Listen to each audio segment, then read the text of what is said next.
బంగాళాఖాతంలో ఏర్పడిన ఉపరితల ఆవర్తనం కారణంగా రానున్న 5 రోజులు విస్తరంగా వర్షాలు పడతాయని వాతావరణ శాఖ అధికారిని సుధావల్లి తెలిపారు. విశాఖ వాతావరణం కేంద్రంలో సోమవారం మీడియా సమావేశంలో మీడియాకు వివరాలు తెలుపుతూ ఆవర్తనం ఎత్తు 5.8 కిలోమీటర్ల ఎత్తులో ఉందన్నారు. రానున్న 3 రోజులు చదరముద్ర వర్షాలు పడతాయన్నారు. 1-2 చోట్ల ఉరుములతో కూడిన జల్లులు పడతాయన్నారు. కొన్ని చోట్ల పల్నాడు, బాపట్ల, నెల్లూరు జిల్లాలో భారీ వర్షాలు పడతాయన్నారు.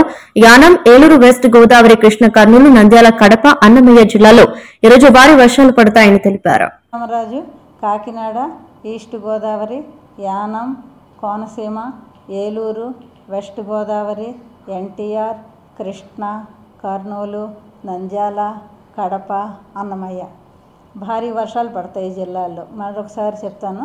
అల్లూరు సీతారామరాజు, కాకినాడ, ఈస్ట్ గోదావరి, యానం, అంబేద్కర్ కోనసీమ, ఏలూరు, వెస్ట్ గోదావరి, ఎన్టీఆర్, కృష్ణ, కర్నూలు, నంద్యాల, వైఎస్ఆర్, కడప, అన్నమయ్య జిల్లాలు.